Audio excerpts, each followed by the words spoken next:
Shalom, Bapak Ibu dan saudara-saudari yang terkasih dalam Tuhan Yesus Kristus. Salam sehat dari kota wisata Batu. Sudah lama kita tidak berjumpa secara live, tetapi puji Tuhan, malam ini kita berjumpa kembali melalui program yang pastinya akan memberkati saudara, yakni Bijak, Bincang-Bincang Jalan Kehidupan.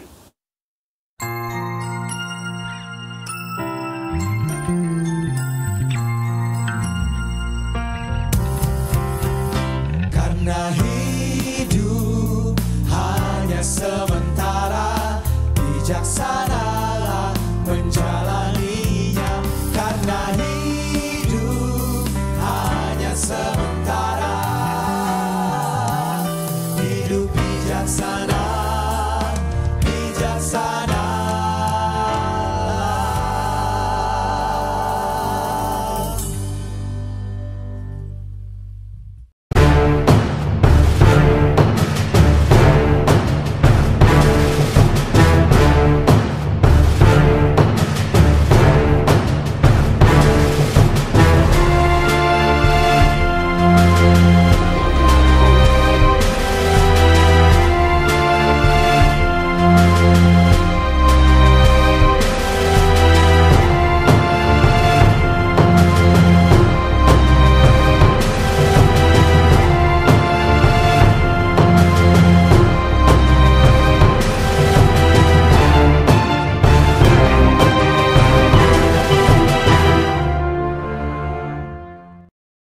Bapak Ibu, saudara sekalian, topik atau tema kita malam ini yang akan kita bahas adalah jailangkung, permainan atau ramal. Jadi kita akan bahas jailangkung itu sebuah permainan biasa atau sebuah ritual untuk meramal. Kita akan membahas dan menggali lebih dalam karena ada anggapan bahwa jailangkung itu sebuah permainan, tetapi bagaimana bisa dimasuki oleh roh tertentu, dan apakah itu ada keterlibatan kuasa kegelapan di dalamnya. Bapak Ibu, kita akan bahas dan explore hal ini. Karena itu tetap bersama-sama kami di Bijak, Bincang-Bincang Jalan Kehidupan.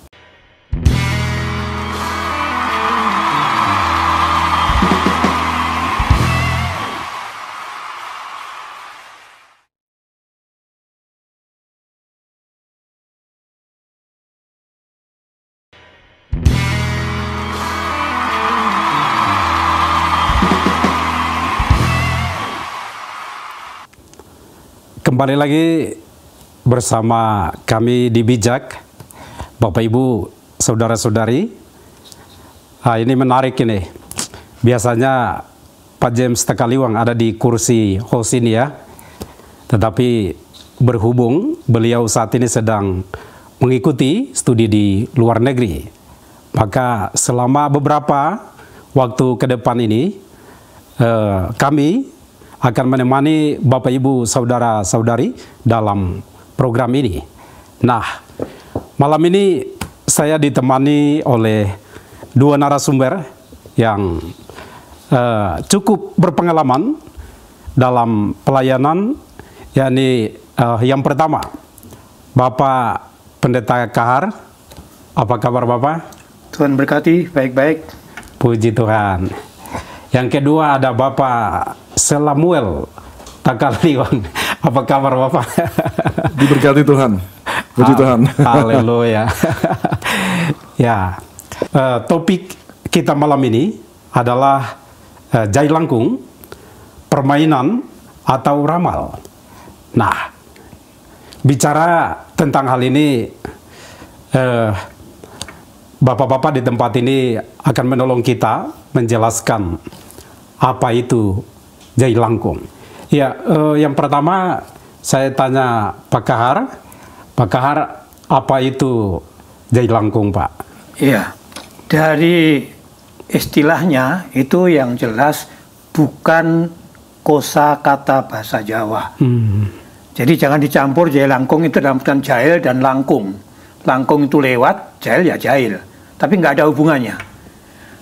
Dalam pengalaman dan daya tangkap saya, itu suatu istilah yang muncul di daerah percinaan orang-orang Tionghoa keturunan, dan permainan juga berkembang dari situ, kemudian baru ke kampung-kampung sekitarnya. Dan itu saya sendiri mengalaminya, kalau flashback ke belakang, itu sekitar tahun 50-an sampai dengan tahun 60-an, itu populer, awal populernya istilah dan permainan ramal jahil langkung. Itu yang background yang saya tahu. Baik, terima kasih Pak Kahar atas penjelasan yang luar biasa, yang sangat memberkati kita sekalian. Kita beranjak lagi pada satu pertanyaan ini, Pak Semi.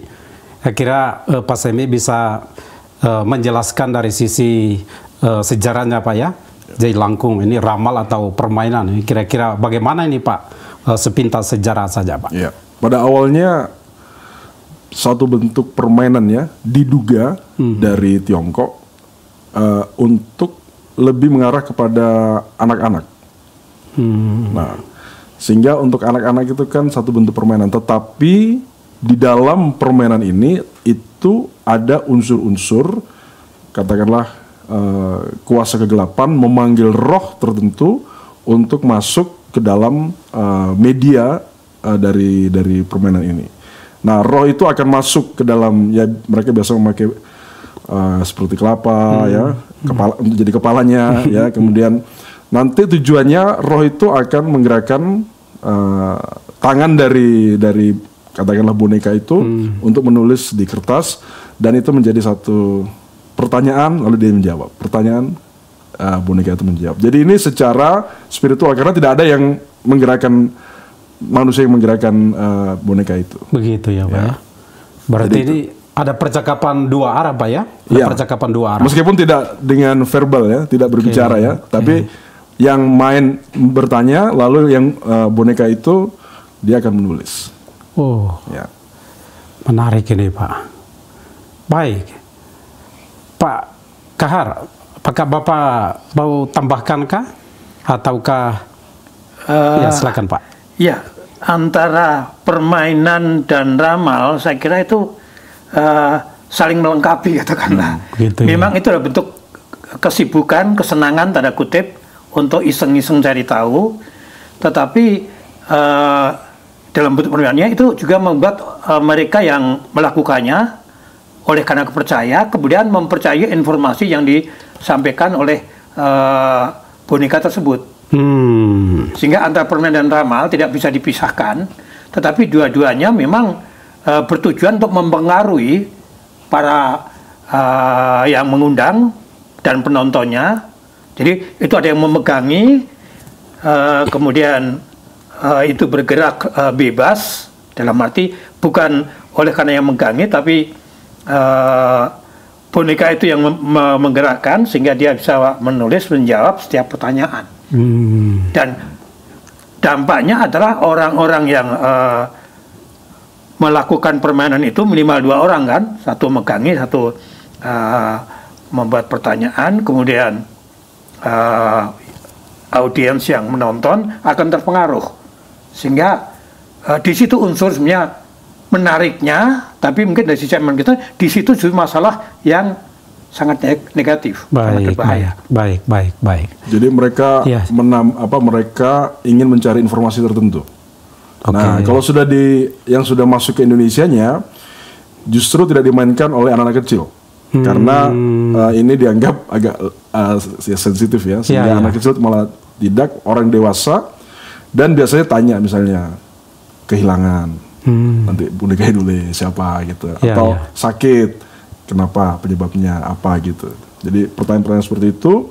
Dan salah satunya juga permainan ini untuk Ya sebagai untuk seperti apa ya, ritual untuk menjaga desa subur dan semua ya itu masuk di dalam permainan-permainan seperti ini. Begitu ya. Baik, Pak Kahar dan juga Pak Semi, selain penjelasan dari sisi definisi, kemudian dari sisi sejarah. Dari sejarah itu kan tadi Bapak berdua membahas itu kan ada benda atau objek khusus ya, objek khusus itu boneka ya. Kira-kira bagaimana itu Bapak bisa menceritakan tentang boneka itu bagaimana itu yang ada kaitannya dengan ramal atau apa gitu ya? Apakah itu sebuah permainan biasa saja kah ataukah bagaimana itu? Yang pasti bukan boneka-boneka yang sekarang yang seperti beda ya, ini beda. Ya. Bonekanya kalau di Jawa malah kadang-kadang menjadi seperti tempurung lewat kayak orang-orangan di sawah itu. Nah, tapi yang biasanya di dalam rumah itu kepalanya dari tempurung kelapa, ya, lalu dikasih pakaian, ya, lalu nanti dikasih spidol. Oh iya. Nah, spidolnya itu untuk menulis jawabannya. Tambahan dari Pak Kahar, Pak, berkaitan dengan benda atau objek ini. Ya. Ini dari pengalaman saya sendiri ya. Iya, Bapak. Itu sekitar tahun 56 saya mulai menyaksikan sendiri. Jadi diundang oleh seorang teman keturunan Tionghoa di wilayah Pecinan di belakang Malioboro, dan menyaksikan itu, di mana yang dipakai boneka itu adalah orang Jawa katakan siwur. Itu tempat untuk ngambil air dengan tempurung kelapa, kemudian dikasih lubangi untuk pegangannya, jadi kira-kira panjang untuk ngambil air dari gentong untuk keluar, baik itu untuk mandi atau untuk apa yang lain. Kemudian dikasih karena ada tangkai yang panjang, dikasih bambu, lalu diikat seperti setengah, seperti salib gitu. Kemudian baru dikasih sarung atau kain sehingga ya seperti orang pakai jubah gitu. Kemudian di ujung, setahu satu di ujung kanan dari palang itu diikatkan, dulu belum ada bolpen ya, belum ada spidol, itu kapur. Kemudian menulis ke papan. Kapur tulis. Ya, kapur tulis untuk dia menuliskan ke papan itu. Jadi orang yang memegangi itu memegangi ujung ujung tangkai itu dan mengikuti apa gerakan yang dilakukan oleh siwur itu. Dalam bentuk ada yang menanyakan sesuatu, ya tadi dikatakan seperti ada orang kehilangan kira-kira siapa yang mencuri atau arah mana yang mencuri, kemudian ada sesuatu yang apa yang akan terjadi, apakah besok hujan atau tidak, itu hal-hal semacam itu. Begitu ya. Wah. Ini... Tapi ada satu syarat, dan saya berapa kali membuktikan, walaupun waktu saya belum percaya Tuhan Yesus ya, jadi bisa terlibat atau bisa menjadi penonton situ. Permainan itu tidak akan bisa berlangsung, roh itu tidak akan datang untuk mempengaruhi dan menggerakkan boneka itu jika ada orang yang punya iman yang kuat. Nah, waktu itu saya belum tahu apa artinya iman yang kuat. Baik.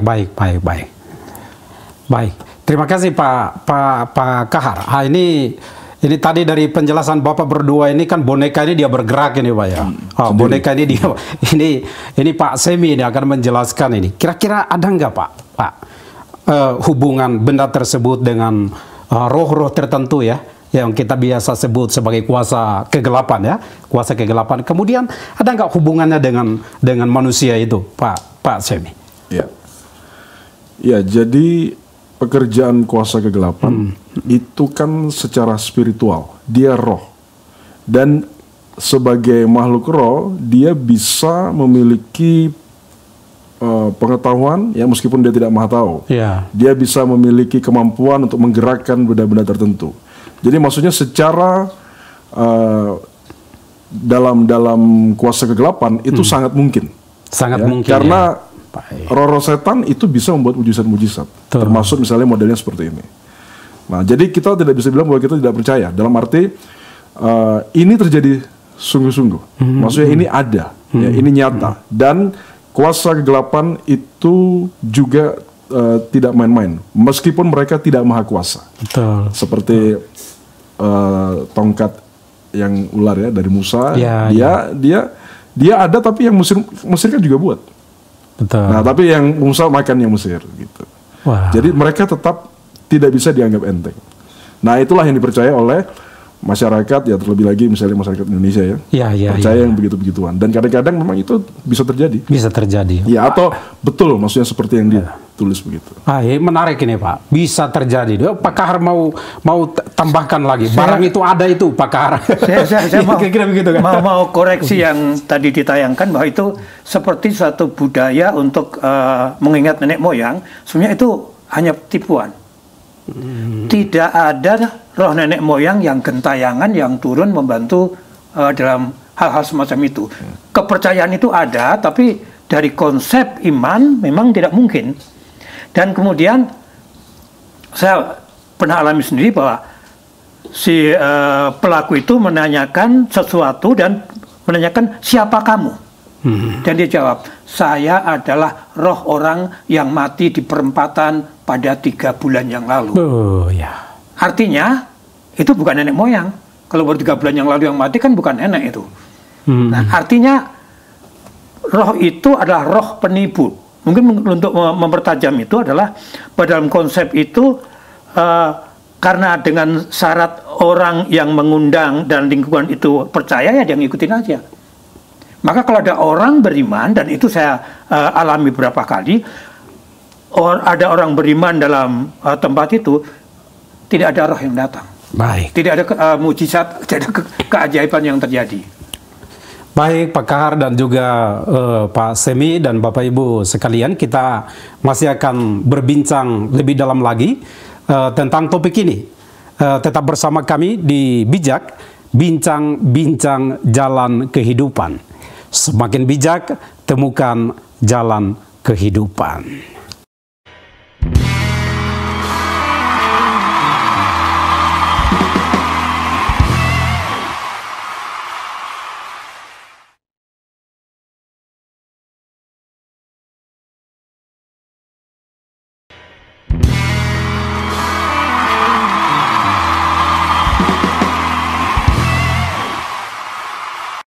Bapak Ibu dan saudara-saudara, tadi di akhir segmen sebelumnya kita sudah bahas beberapa hal penting yang terkait dengan Jai Langkung. Sekarang kita akan lebih dalam lagi ya, kita akan lebih dalam lagi membahas tentang Jai Langkung ini dari sisi pengalaman, kemudian dari sisi perspektif Kristen. Itu bagaimana? Kira-kira kita akan masuk dalam ranah itu. Maka saya perlu bertanya ini Bapak. Perlu bertanya kepada Pak Kahar. Tadi itu Bapak sudah sampaikan ya Pak ya. Bapak sudah sampaikan terkait segelintir lah tentang pengalaman itu. Kami minta Bapak jelaskan lagi nih Bapak berkaitan dengan pengalaman-pengalaman ini gitu ya, berkaitan dengan pengalaman Bapak. Silakan Bapak. Itu terjadi kira-kira saya SD kelas 5 sampai dengan SMP. Saya anak desa ya, anak desa, kemudian kelas 4 SD masuk kota dan mulai tertarik dengan pola pergaulan itu, dan punya beberapa teman yang dekat dengan bukan dekat, yang merupakan bagian dari satu hunian orang-orang Tionghoa peranaan di Jogja, di Malioboro. Dan itulah pengalaman saya pertama. Saya ingat itu kelas 5 SD. Saya diajak dan ngikutin aja. Dan acara itu ya kami menonton. Jadi apa yang saya alami sendiri, melihat tadi siwur dikasih ikatan, kemudian pakaian yang saya ceritakan tadi, kemudian ada orang yang bertanya, sebelumnya ada saji-sajian, buah-buah yang bagus, kemudian dipasang hiu, ya semacam ornamen yang memberi kesan itu memang budaya orang-orang Tionghoa keturunan, walaupun pada beberapa pengalaman berikutnya saya itu, kira-kira 2-3 tahun itu, ternyata nggak pakai sajian apapun bisa.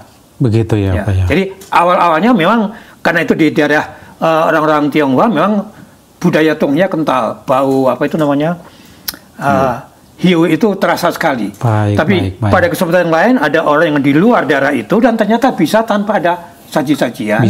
Bahkan orang-orang yang melakukan itu masih anak-anak remaja. Kalau yang awal itu generasi yang agak lebih tua gitu ya. Tapi kemudian mereka melakukan anak remaja. Tapi standar yang sama, tidak akan terjadi peristiwa itu. Roh itu tidak akan datang, tidak akan beraksi kalau ada orang yang tidak percaya.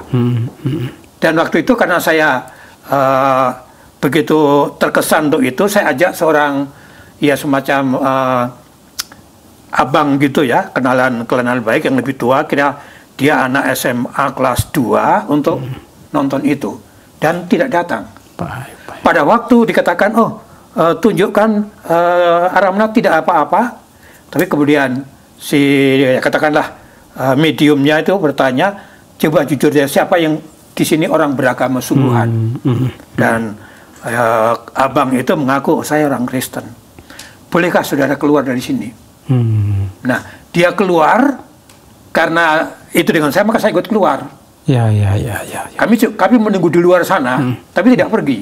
Dan kemudian waktu mereka selesai, saya tanya dan memang itu bisa berjalan. Sesudah teman yang orang Kristen itu keluar, dan itu kemudian saya penasaran, saya informasikan di sekolah, dan beberapa teman mau buktikan, dan memang betul. Kalau ada orang yang beriman, orang Kristen dalam hal ini, yang pengalaman saya ya, ada orang Kristen yang sungguhan, itu tidak bisa jalan.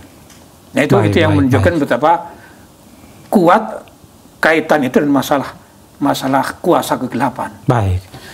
Terima kasih Pak Kahar sudah menjelaskan pengalaman, baik dari pengalaman pribadi, realita hidup, tapi kemudian juga Tuhan izinkan untuk melayani ya Pak ya, dari sisi itu. Sekarang Pak Zemi Pak. Pak Zemi, kira-kira ada nggak dampaknya bagi pengguna Pak? Dampaknya bagi orang yang melakukan ramalan itu atau melakukan jai langkung itu Pak? Ada nggak dampaknya Pak? Ya, sekarang tinggal kita bedakan ya, orang percaya dan tidak percaya. Ya. Kalau orang tidak percaya, dia akan makin bergantung kepada itu ya, karena dia akhirnya percaya kepada roh yang ada di belakang semua fenomena itu. Nah, tapi kita fokus kepada orang percaya, orang Kristen. Nah, ini dampaknya besar sekali, karena sebenarnya ini prinsipnya adalah inilah yang namanya berhala. Ketika seorang harusnya tertuju mencari petunjuk Tuhan, mencari wajah Tuhan, tapi dia mencari petunjuk dari roh-roh yang lewat jai langkung ini. Betul. Nah, dampak seterusnya, dia akan makin jauh dari Tuhan, dia akan menjadi tidak sensitif secara rohani, dia akan makin mungkin tidak suka dengan hal rohani, susah berdoa, tidak bisa mengerti firman, malas baca firman, malas beribadah, padahal Kristen. Nah, setelah ditanya kenapa, ternyata pernah terlibat dengan jai langkung. Wah. Nah, itu dampaknya sangat-sangat buruk. Dampaknya ini luar biasa ya. Dampaknya ini luar biasa sekali, sangat buruk bagi pengguna ya. Tadi saya hanya sampaikan secara rohani ya, belum lagi secara sosial ya. Betul. Secara itu semua problem rohani dia akan berdampak kepada sosial, diri sendiri. Nah, itu. Tapi yang pasti rohani yang sangat terdampak. Hubungan pribadi dia dengan sesama itu juga sangat berpengaruh ya. Sangat. Ya, pasti. Oh iya, luar biasa. Baik, terima kasih Pak Semi, Pak Kahar Pak, kira bagaimana Pak ya? Apakah dari adanya kegiatan-kegiatan, aktivitas-aktivitas seperti ini, apakah ada dampaknya Pak? Dampaknya bagi gereja gitu ya? Dampaknya bagi gereja, apakah ada atau tidak? Bagi orang percaya, orang Kristen, jemaat Tuhan, kalau silakan Pak. Dari sisi apa yang saya pahami, dari prinsip pengertian gereja itu orang Kristen yang sungguhan, itu dampaknya untuk menyadarkan mereka bahwa mereka punya tanggung jawab untuk menolong orang-orang yang tertipu oleh roh-roh jahat ini. Tapi dari iman Kristen sendiri, saya kata pengalaman saya bahwa justru permainan itu tidak akan jalan kalau ada hadir orang yang percaya pada Tuhan Yesus. Ya. Sehingga di situ ada negatifnya, ada positif. Yang negatifnya adalah berbahaya untuk orang yang kurang kuat imannya, tapi untuk orang yang kuat imannya itu menjadi satu kesaksian bahwa itu akan membuktikan bahwa permainan itu sesuatu yang berbahaya. Dan yang saya katakan tadi, kemudian saya menjadi Kristen pada waktu saya dewasa, dan pada waktu saya sudah makin mengetahui hal itu, dan saya juga mengalami pelayanan pribadi pelepasan, karena saya tidak terlibat, tapi terlibatnya katakanlah pada waktu saya belum percaya, tapi juga harus diakui. Dan itu juga menjadi berkesan buat saya, sehingga pada waktu saya sekian tahun kemudian pulang ke Jogja, ketemu dengan teman-teman yang permainan itu, kebetulan masih ada komunikasi, dan saya bisa pakai itu sebagai satu ruang lingkup kesempatan untuk bersaksi pada mereka, dan ada paling tidak 2 orang dari teman saya itu yang kemudian percaya pada Tuhan Yesus dan mengakui, karena dia jadi pemain itu, mengakui hal itu. Jadi dampak negatifnya terlalu dinamis lah terjadi. Kalau orang yang tidak kuat iman, semakin terseret. Kalau orang kuat iman, karena faktanya itu banyak mengkari banyak orang, maka itu menjadi ruang untuk bisa menunjukkan kuasa Allah dan menyaksikan kemenangan kuasa Roh Kudus terhadap roh-roh jahat. Baik. Dampaknya ini besar juga. Dampaknya ini kan ke pribadi-pribadi yang ada di dalam gereja ya, ada dalam gereja kalau memang tidak sungguh-sungguh berpaut kepada Tuhan, punya hubungan yang baik dengan Tuhan. Pak Semi, bagaimana dengan adanya dampaknya? Dampaknya besar sekali nih Pak. Lumayan ini. Ini kita harus hati-hati nih. Bagaimana pandangan Kristen, Pak? Pandangan Kristen, iman Kristen terhadap kegiatan atau aktivitas-aktivitas seperti ini, Pak? Ya, kita ini seperti, saya mau pakai istilah balapan. Setan ingin menarik sebanyak mungkin orang kepada kebinasaan. Sedangkan gereja itu adalah di mana Tuhan memakai gereja untuk membawa orang kepada kerajaan sorga, untuk diselamatkan.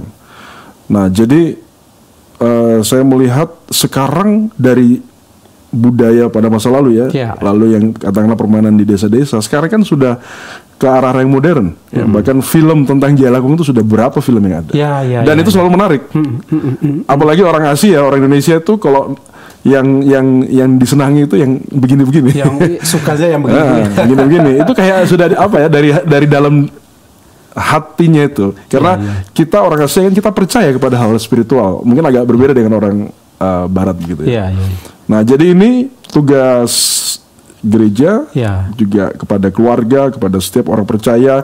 Misalnya kalau kita bagi dosen kepada mahasiswa untuk kasih tahu bahwa ini sangat berbahaya secara rohani, secara sosial, kepada diri sendiri. Nah, nanti kalau tiba-tiba rohnya bilang kamu harus mati umur sekian.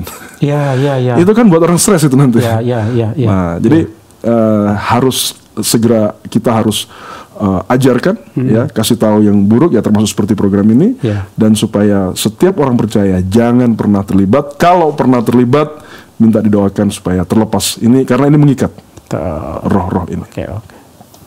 Baik. Itu tadi pandangan Kristen yang Pak disampaikan oleh Pak Semi. Kemudian ada berita-berita ya, istilahnya itu jalan keluar begitu ya, harus dilepaskan itu ya, harus dilepaskan. Kira-kira bagaimana Pak Kahar, Pak?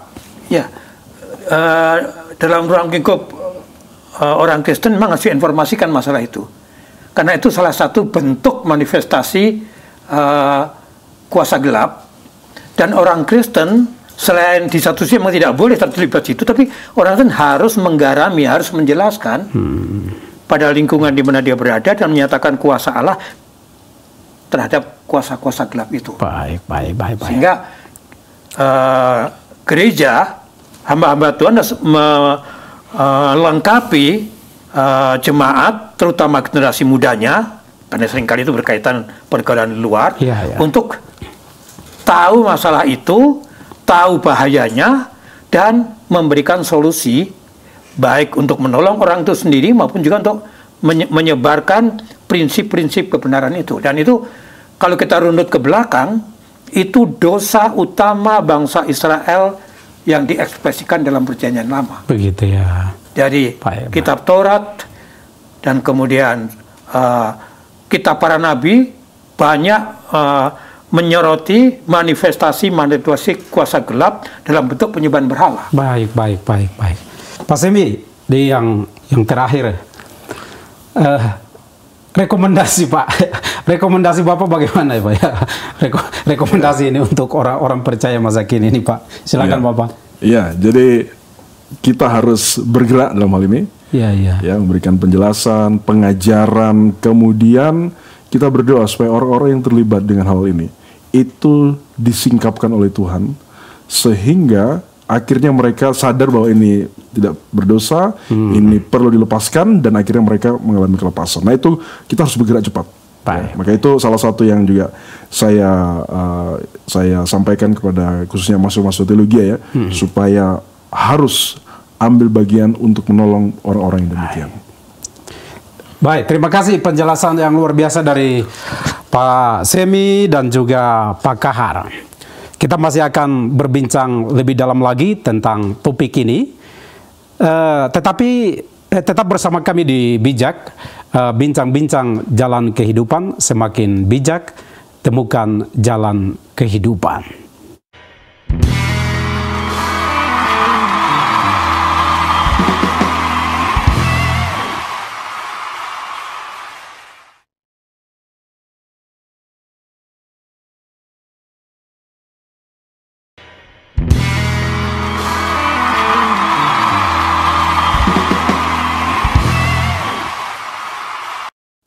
Bapak, Ibu, dan saudara-saudari yang terkasih dalam Tuhan Yesus Kristus, kita sudah bahas topik ini secara panjang lebar, mendalam. Nah, di segmen ini kita akan membahas beberapa pertanyaan yang sudah masuk dari pemirsa. Ini pertanyaan pertama dari Pak Haris di Bojonegoro ya. Shalom Pak. Saya mau tanya, jai langkung itu sebenarnya permainan dalam budaya atau ritual? Karena anak-anak kecil di desa kami juga terkadang waktu sore-sore itu diajak oleh orang tuanya untuk bermain boneka batok ya, boneka batok kelapa serupa jelangkung. Dan kalau itu budaya, apakah itu salah? Bahkan menurut teman saya harus dilestarikan. Terima kasih. Wah, ini menarik. Ini pertanyaan yang kontra ya, pro kontra ini. Gimana ini? Siapa yang mau jawab duluan nih? Pak Semi ya, Pak Kahar. Iya, silakan Pak. Kalau dari sejarahnya, iya. Adalah permainan sekaligus juga jadi ritual. Iya. Jadi tadi kita sudah bahas. Nah, mungkin yang menarik yang terakhir ya. Kalau itu budaya, apakah itu salah? Nah, itu yang menghakimi benar dan salah kan firman Tuhan. Ya. Selama apapun aktivitas apapun ya, misalnya dalam hal ini jelangkung, itu jelas bahwa itu meminta petunjuk kepada roh-roh setan melalui media-media itu. Jadi meskipun itu menjadi satu permainan, ritual, budaya satu daerah, satu suku, atau apapun juga ya. Tapi kita harus ingat, kita ini kan orang surga. Jadi budaya surga yang ada dalam firman itu harus nomor satu. Tidak boleh budaya kita sebagai orang Indonesia, saya orang NTT, orang Sangir, atau orang apapun, budaya itu melebihi atau tidak sesuai dengan firman lalu kita ikutin. Nah, saya kira itulah yang membuat akhirnya banyak orang Kristen tapi akhirnya tidak bisa dekat dengan Tuhan karena mengikuti budayanya yang ternyata tidak sesuai dengan firman. Dan saya katakan bahwa tidak semua juga budaya bertentangan. Karena pada dasarnya semua budaya, sebagian besar ya budaya sebenarnya itu untuk menghormati kan. Nah, tapi kita harus lihat siapa yang dihormati dan bagaimana cara yang menghormati. Nah, itu harus kita bisa hakimi dengan firman. Seperti itu. Baik. Terima kasih Pak Semi. Saya pikir jawabannya sudah sangat jelas ya. Jawabannya sudah sangat jelas. Ya, ini ada pertanyaan kedua. Ini Mas Irfan atau Pak Irfan ini. Ya, pokoknya namanya Irfan. Antara Mas atau Bapak atau Om ya. Kira-kira begitu ya. Dari Surabaya. Selamat malam Pak. Saya dan istri tidak pernah mengajar anak saya bermain boneka terbuat dari kain perca yang berdirikan dengan tonggak tusuk sate. Suatu hari anak saya usia 11 tahun mengajak saya dan istri untuk bermain. Dan ia mengucapkan kata-kata yang saya kurang paham. Ini nanti akan dijelaskan oleh pakar supaya paham ya, kira-kira begitu ya. lalu boneka itu bergerak. Boneka itu bergerak. Anak saya ini tertawa senang. Wah, ini rupanya dia menikmati nih ya, dia tertawa senang menikmati nih. Katanya dia nonton film. Nah, pertanyaan saya, apakah itu jai langkung? Bagaimana bisa boneka itu bergerak sendiri? Apa yang harus kami lakukan? Yang harus Bapak Ibu lakukan, dengar jawaban ini ya. Dengar baik-baik dari Pak Kahar ya. Silakan Pak. Iya, untuk menjawab apakah itu jai langkung atau bukan, ya harus ada penelitian lebih jauh. Dari mana konsep anak itu mempercayai. Tapi bahwa itu suatu permainan yang berbahaya dari segi iman Kristen dan dari keselamatan manusia, itu yang harus lebih diutamakan. Jadi kalau tekanannya adalah apa yang harus kami lakukan sebagai orang tua yang bertanggung jawab, maka orang tua harus menolong anak itu untuk bebas dari pengaruh ajaran-ajaran yang menyesatkan anak itu. Dengan demikian maka anak itu diajarkan bagaimana beriman yang benar, bahwa permainan keasikan yang dia itu yang melampaui akal manusia itu memang pengaruh dari roh-roh jahat dan dia harus terhindar.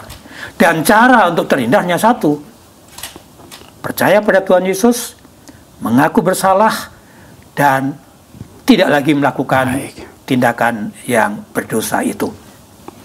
Mungkin ada tambahan dari Pak Semi? Ya. Baik, silakan Ini Pak. kita lihat Pak, itu film ya, nonton film yang disebutkan dalam pertanyaan itu ya. Ya. Berarti dia melihat film, kemungkinan ya, film-film jai langkung kemungkinan. Iya. Jadi kita lihat setan itu dia punya permainan itu cerdik. Dia melewati sesuatu yang sifatnya itu menarik ya, entertain kita dan sebagainya ya. Jadi cara kerja setan prinsipnya sih tidak beda dari Taman Eden. Iya. Dari pencobaan pada Tuhan Yesus, tapi casing-casingnya ini yang mengikuti perkembangan zaman. Jadi kalau masalah kontekstual, setan dia hebat di situ. Hebat, lebih kontekstual itu. Mungkin lebih kontekstual dari kita ya. Nah, jadi film-film itu menarik. Makanya saya pribadi saya sudah tidak nonton film. Karena saya melihat itu banyak sekali pengaruh-pengaruh yang tidak baik. Baik setan secara langsung maupun pola pikir. Pola pikir. Nah, itu yang mempengaruhi anak ini itu ya dia melihat ya, tapi pikirannya kan yang dipengaruhi. Sehingga dia akhirnya melakukan seperti itu. Betul. Nah, itulah yang harus orang tua banyak doakan anak-anak. Dan memang kalau dia makin besar, kadang-kadang sudah susah dilarang. Makanya itu perlu dari kecil itu ditanamkan, kamu harus bergantung kepada Tuhan, kesenanganmu, kerohanianmu itu harus nyata, itu tanggung jawab orang tua. Betul. Nah itu mungkin problem masa kini itu seperti itu. Dengan pengaruh film, handphone dan semua itu mudah sekali anak itu menerima hal-hal seperti itu. Baik. Ya, Bapak Ibu, itu memang realita masa kini yang memang sudah dijelaskan oleh Pak Semi dan juga Pak Kahar. Tinggal bagaimana tanggung jawab orang tua. Kira-kira begitu ya, tanggung jawab orang tua untuk mendidik anak ini. Baik, yang berikut, ini ada pertanyaan ketiga dari NN. Berarti ini inisial ya, atau tidak ada nama ini? Tidak, tanpa nama. Ya, tanpa nama. Selamat sore Pak, anak saya laki-laki. Usia 11 tahun, tadinya 11 tahun, sekarang juga 11 tahun. Ya, usia 11 tahun dan sangat pendiam. Dia suka menyendiri di kamar. Suatu hari saya melihat dia sibuk mencari batok kelapa yang agak utuh. Beberapa hari kemudian, saya mendengar dia tertawa dan seperti menyanyi di kamarnya. Ini hampir sama ya. Setelah beberapa kali, saya mendengar dia tertawa sendiri di kamar, lalu saya masuk. Saya lihat dia sedang main semacam boneka batok kelapa, tapi boneka itu bergerak sendiri. Boneka itu bergerak sendiri, Pak. Pertanyaan saya, apakah roh jahat bisa bekerja dengan anak usia segitu?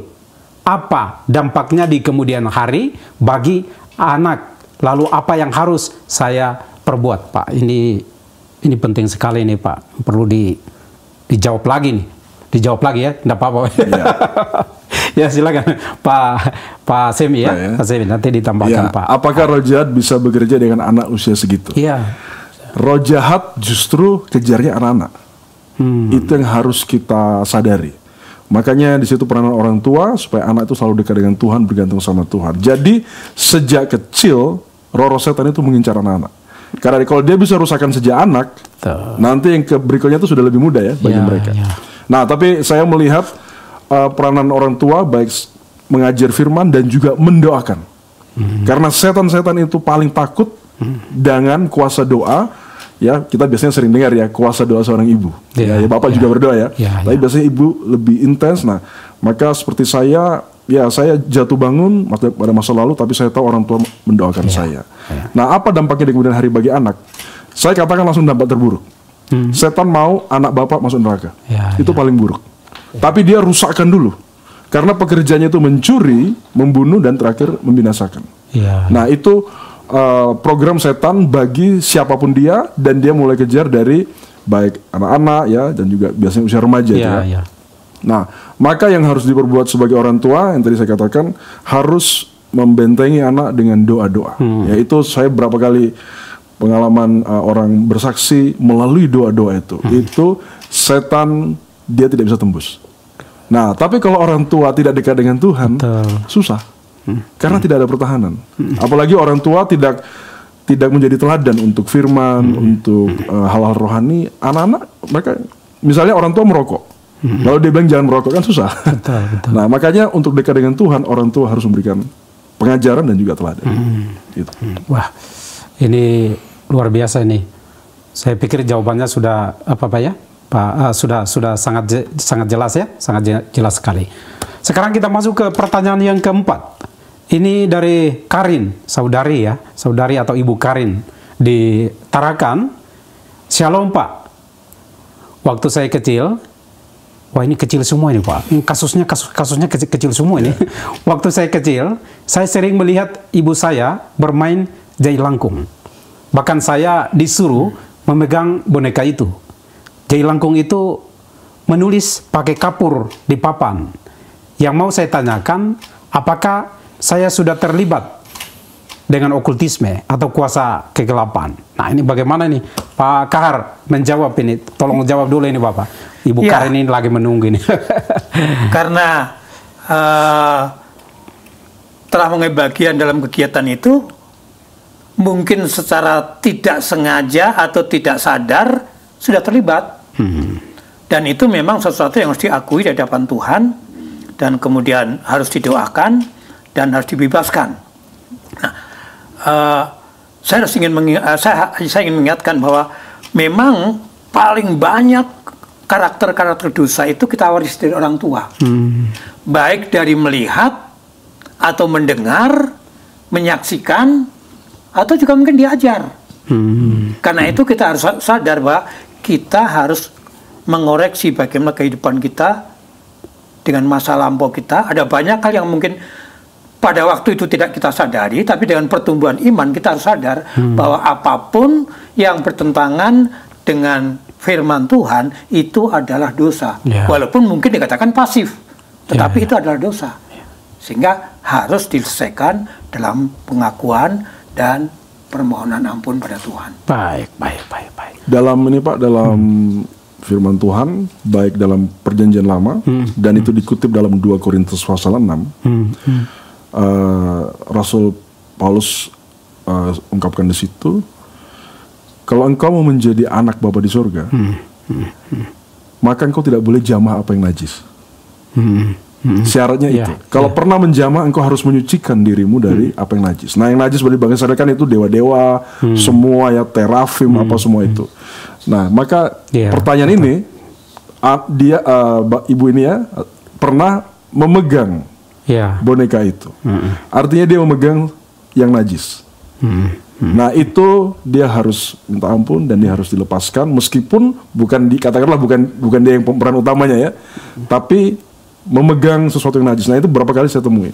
Hanya iseng-iseng aja, pegang apalah gambar lah, pegang patung, pegang apa, itu setannya bisa mengikat. Bisa mengikat. Iya, Ya. meskipun saya tidak bilang semua ya, itu tergantung ini seseorang ya, seperti itu. Baik, jadi intinya itu terlibat entah itu pasif atau apa gitu ya, terlibat. Jadi memang harus dilepaskan. Ya, kira-kira begitu ya, Ibu Karin ditarakan ya. Sekarang banyak sekali pertanyaan ya, puji Tuhan lah ya. Ya ini Mas Andi ya di Solo ya, Mas Andi ya, Pak Andi lah. Shalom Pak.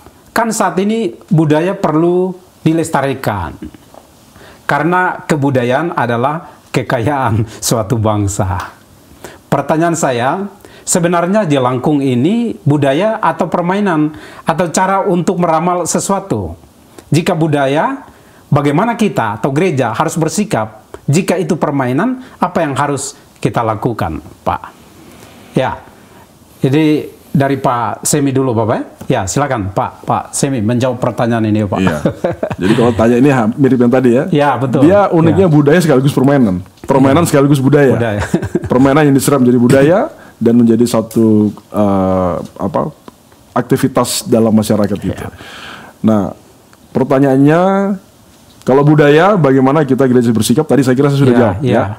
Maka gereja tidak boleh dikuasai oleh budaya manusia, apalagi yang tidak sesuai dengan firman. Nah sekarang contoh lain, banyak orang Kristen tapi berhubungan dengan orang yang sudah mati, ya, ke kuburan dan semua. Itu kan masuk dalam budaya. Bahkan mungkin itu bisa lebih hebat daripada kegiatan gereja sendiri. Ya. Nah kalau itu budaya seperti itu, maka kita harus bilang tidak. Kita mau mencari petunjuk hanya kepada Tuhan. Kalau permainan, apa yang harus kita lakukan ya kita jangan main. Itu sangat berbahaya. Baik. Mungkin kalau saya rasanya, kalau mau jujur, tidak ada budaya Indonesia asli ya, yang berkaitan dengan jailangkung itu. Dari segi pencarian Wikipedia barangkali tidak diketemukan. Kalau ada itu adopsian, seperti yang saya katakan dalam kalam saya, adopsian dari lingkungan orang-orang Tionghoa keturunan. Baik. Sehingga jelas itu kalau konsep budaya itu dari suku aslinya itu tidak ada.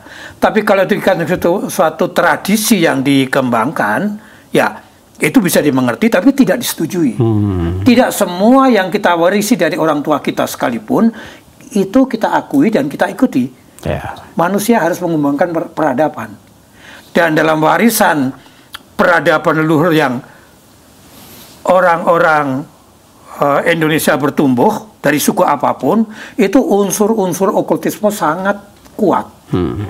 Maka sebagai orang Kristen kita harus menseleksi mana budaya yang sesuai dengan Alkitab dan mana budaya yang bertentangan dengan firman Tuhan. Baik. Ya, itu yang saya sampaikan. Terima kasih. Ya, memang betul sekali apa yang disampaikan oleh Pak Semi dan juga Pak Kahar. Di sini memang gereja perlu memilah dan memilih ya, kira-kira begitu. Gereja perlu memilah dan memilih apakah budaya itu bertentangan dengan Alkitab ataukah tidak bertentangan dengan Alkitab. Baik, saya pikir sangat jelas sekali yang disampaikan oleh Pak Semi dan juga Pak Kahar. Menarik. Ada pertanyaan lagi, Bapak-bapak? Masih kuat? Apa sih? Ya, ini dari Mita di Kertosono. Shalom Pak. Pada permainan jailangkung ada mantra yang diucapkan. Ini verbal ini. Ada mantra yang diucapkan ketika mempermainkannya. Dan seringkali itu sadar atau tidak sadar dihafalkan dan refleks disebutkan. Meskipun ketika tidak sedang mempermainkannya. Apakah dengan mengucapkan kalimat-kalimat itu kita sudah terlibat di dalamnya? Saya pikir ini sudah dijelaskan tadi ya. Tapi tidak mengapa ya. Pak Semi mau tambahkan lagi bolehkah? Ditambahkan Pakar lagi. Karena perkataan itu setan menilai perkataan. Sangat. Bahasa kita saja yang kita mengerti itu sering dipegang oleh setan. Ya, Petrus mengucapkan kalimat yang dia pikir benar, tapi itu setan, iblis. Kata Tuhan itu iblis. Nah, apalagi memang itu betul-betul seperti mantra, yang bukan dari firman Tuhan, yang menggunakan bahasa-bahasa yang khusus. Itu sudah sangat jelas, orang yang mengucapkan itu, terserah ya, mau sungguh-sungguh, mau main-main. Setan kan tidak pernah anggap main. Betul. Setan selalu serius, padahal kita tertawa, kita kayak lucu-lucuan begitu ya. Kalau setan selalu bilang, oh kamu sudah sebutkan. Jadi saya sudah punya akses untuk kamu. Nah itulah harus seseorang yang pernah seperti ini ya, seperti pertanyaan ini, dia harus dilepaskan. Karena itu sangat mengikat. Baik. Ya, dengan ucapan mantra, ungkapan mantra, berarti memang itu sesuatu yang harus dihafal. Dan mantra adalah suatu ungkapan, perkataan, di mana dipercayai ada kuasa gaib di dalamnya. Dan kuasa gaib itu tidak sesuai dengan pengajaran dari Tuhan. Ya. Sehingga memang jelas itu bersalah. Ya. Di situ Pak ya, juga di pertanyaan tadi ya. Meskipun ketika tidak sedang mempermainkannya. Ya. Nah, tapi berarti kan pertanyaannya, berarti kan main juga. Ya, betul. Ada hafalan itu. Ada yang dihafalkan, entah mau main-main atau mau sungguh-sungguh. Tapi kan berarti kalau yang saya tadi bilang liciknya setan, dia lewat film. Di film kan biasanya ada disebutkan. Nah itu kan otomatis masuk di pendengarnya. Betul. Apalagi anak-anak begitu ya. Sudah jelas itu, gitu ya. Pertanyaannya karena sudah jelas maka pertanyaannya habis ya, gitu deh. Ya, Bapak Ibu dan semua saudara-saudara yang terkasih dalam Tuhan Yesus Kristus, kita masih akan berbincang lebih dalam lagi tentang topik ini, tetapi tetap bersama kami di Bijak, bincang-bincang jalan kehidupan, semakin bijak temukan jalan kehidupan.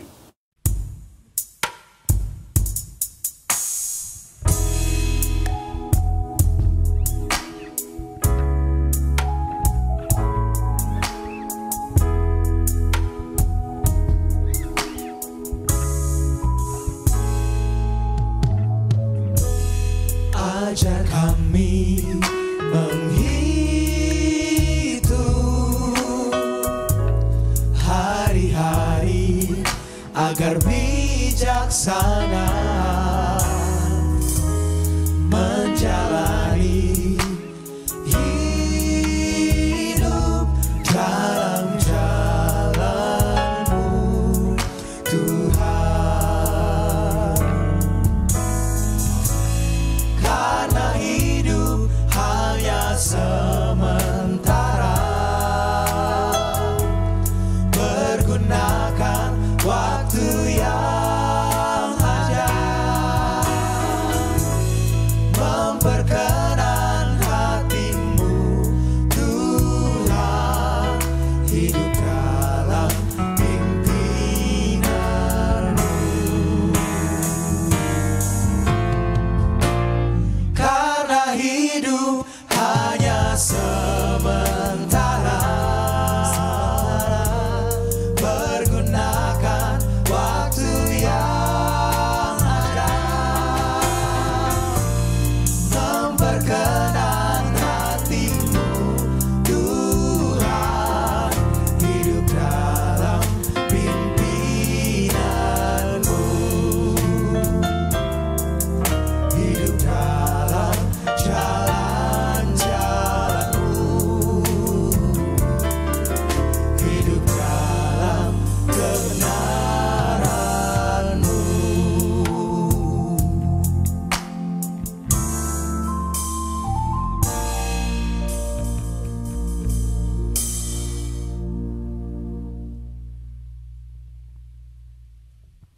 Terima kasih Bapak Ibu masih bersama kami di program ini.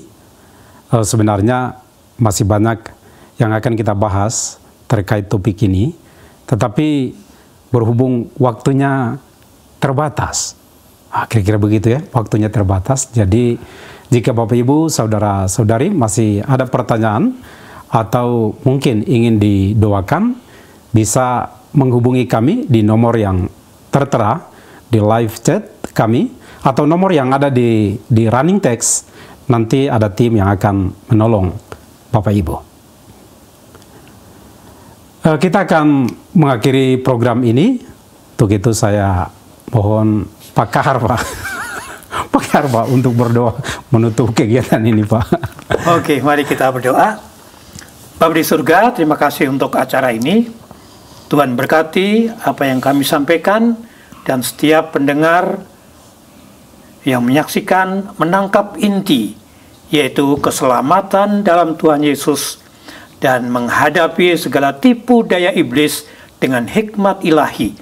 Kami berdoa supaya materi yang kami sampaikan menjadi bagian daripada pembinaan masyarakat, terutama untuk generasi muda, untuk bebas dari kuasa-kuasa kegelapan yang menipu, dan untuk semakin kuat dalam iman pada Tuhan Yesus, sehingga dalam menghadapi berbagai gejolak dalam atas nama kebudayaan, atas nama permainan, atas nama hobi, kami harus sadar bahwa iblis yang sama dalam bentuk trik-triknya akan menipu sebanyak mungkin orang. Karena itu kami harus bersandar dan berlindung dalam nama kuasa Tuhan Yesus, dan harus memperhadapkan diri pada kebenaran firman Tuhan. Berkati setiap penonton, berkati setiap yang terlibat, dan kemuliaan Tuhan ada pada kehidupan kami masing-masing oleh karena Yesus Kristus Juru Selamat kami. Amin. Selamat malam. Terima kasih. Tuhan Yesus memberkati Bapak Ibu sekalian. Shalom.